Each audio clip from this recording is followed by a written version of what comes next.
Pagi, selamat siang, selamat sore, selamat malam.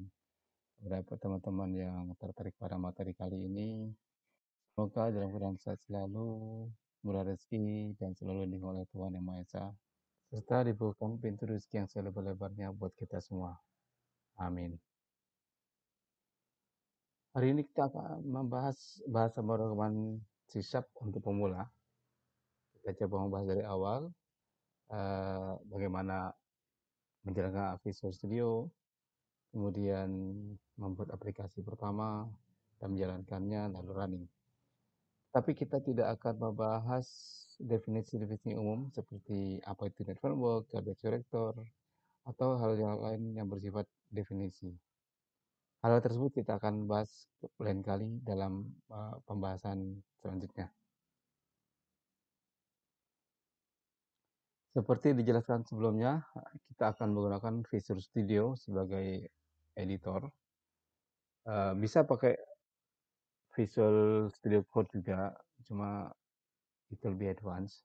Saya pikir menggunakan Visual Studio untuk pemula lebih mudah memahami dan lebih mudah menjalankannya. Oh ya, Visual Studio 2019. Saya mempunyai Visual Studio versi lain, tapi untuk kali ini saya akan menggunakan Visual Studio 2019. Jalankan Visual Studio 2019.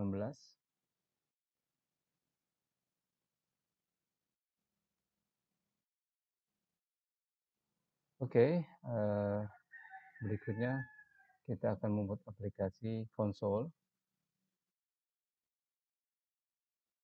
Konsol adalah aplikasi yang dijalankan langsung di terminal DOS dan hanya beberapa statement yang mengalirkan langsung ke konsol. New project.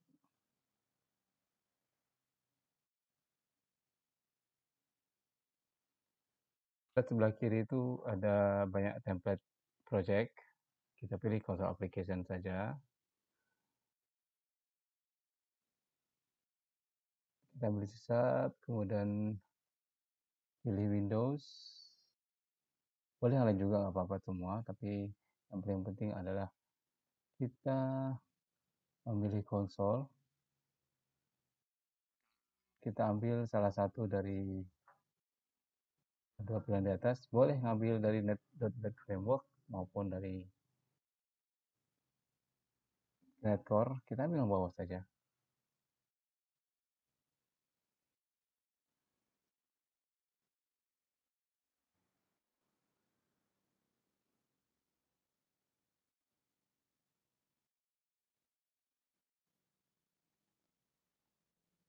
Tekan tombol next, kemudian kita beri nama project,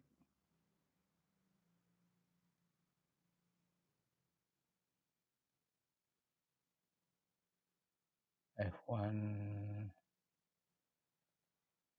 SF, project name, penyimpanan project tersebut, dan inilah solution name. Ya. Solution name biasanya untuk satu project name dia akan sama.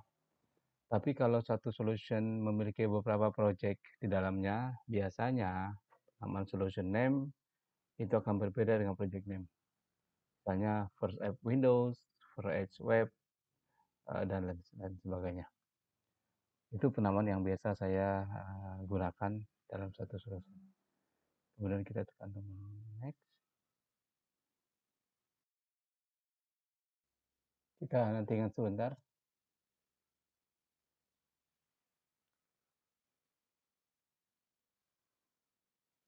Iya, inilah tampilan awal dari aplikasi kita.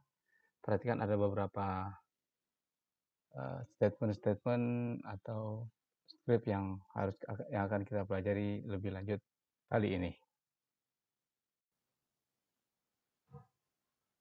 Inti aplikasi kita sebenarnya ada di daerah yang berada di antara kurung kerawal ini. Jadi misalnya kita tulis console headline welcome to my first app. Jadi yang akan dijalankan aplikasi yang akan dijalankan dalam program ini adalah yang ada di dalam blok ini, terutama function method static ini.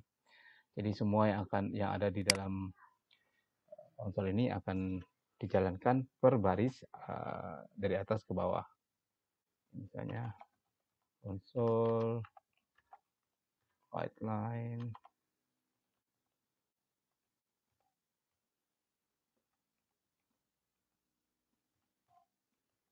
console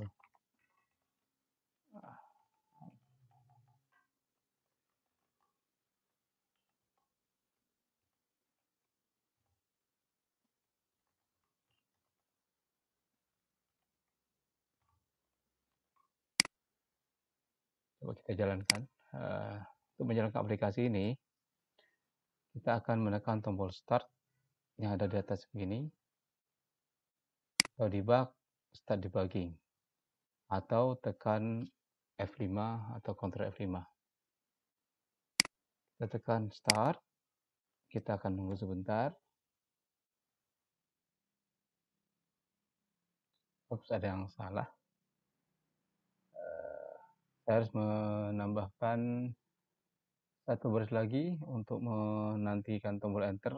Jadi ketika konsol jalan, kita bisa melihat hasilnya, baru kita enter, baru akan keluar dari konsol untuk melihat aplikasi kita jalan atau tidak.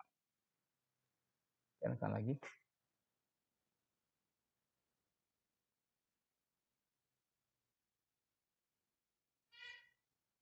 Ya, perhatikan 3 baris ini, 3 baris ini semuanya ada di perintah dalam blok main yang dijalankan dari atas sampai ke bawah.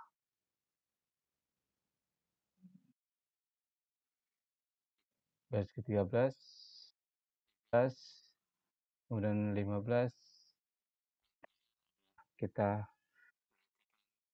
kanan tombol enter. Control console read line.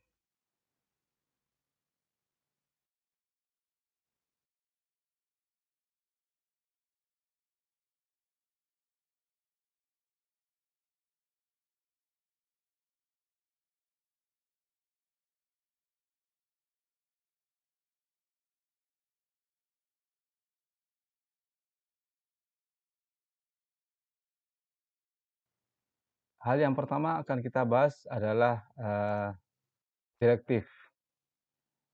Direktif ini dipakai untuk menggunakan namespace. Itu dasarnya adalah dan supaya kita menggunakan kelas tersebut, maka kita harus menuliskan namespace. Sama seperti import pada bahasa pemrograman lain. Perhatikan tooltip pada itu menunjukkan bahwa konsol itu berada di dalam namespace system, dan perhatikan bahwa sistem itu lebih bercahaya atau lebih disorot daripada namespace yang lain. Itu artinya sistem tersebut atau namespace tersebut dipakai dalam program ini. Perhatikan kita juga membuat namespace first app yang di dalamnya memiliki kelas program. Kita bisa membuat kelas-kelas lain di dalam namespace ini.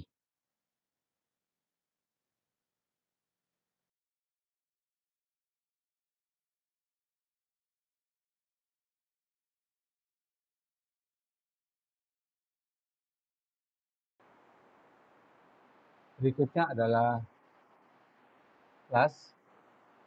Kita lihat kelas adalah suatu, bisa kita katakan metode baru yang berisi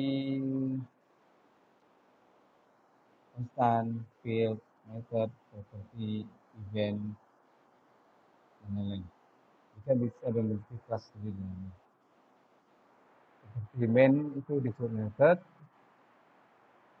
yang merupakan program utama yang dijalankan ketika aplikasi ini running. Bisa ditambah seperti F1, field, bisa juga kita taruh constant di dalamnya, seperti constant INT, tiga. Pi itu disebut dengan constant.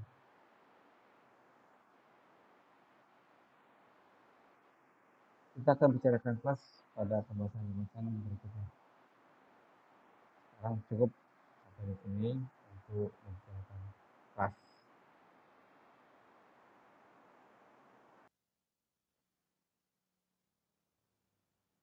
Selanjutnya kita akan membicarakan tentang method. Kita akan buang dulu field, F1 dan pi yang tidak dipakai. Jadi variabel-variabel yang tidak dipakai nanti pun kita akan buang. Event ini akan kita buang dengan cara seperti ini, karena emang yang dipakai cuma satu ya. Kemudian disebut main method dasarnya adalah method yang dipanggil ketika aplikasi ini jalan, khusus untuk main. Nanti kita akan lihat dari mana kita tahu bahwa main yang dipakai, karena ada fungsi main. Kemudian di dalam method ini kita lihat method itu akan dibatasi dengan blok-blok yang disebut blok awal dan blok akhir, atau kurung awal dan kurung akhir di dalam kurung awal. Nah, dalam kurung awal ini akan dijalankan perintah-perintah atau statement atau fungsi secara baris dari atas ke bawah. Dalam main method ini ada, perhatikan di sini ada satu parameter. Parameter ini kita bisa masukkan ketika aplikasi jalan. Setelah jadi exe kita tulis misalnya seperti contoh delete XYZ, maka ini adalah XYZ-nya. Kemudian dalam kelas ini kita bisa pula membuat method lain, misalnya static void test.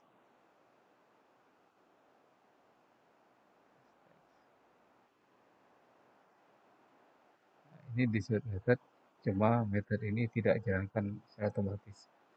Method ini dipanggil dari main method. Saya isi dulu.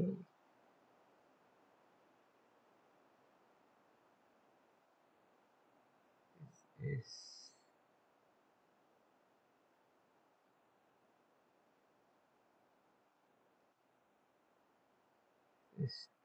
text method. Saya copy bawahnya. Kita lihat bagaimana cara memanggilnya dalam main method. Cukup memanggil cara menuliskan nama metodenya. Method pun disebut method juga yang berada dalam kelas konsol. Konsol ini berada dalam space system. Teks 3 ini akan berada di bawah enjoy. Coba kita lihat.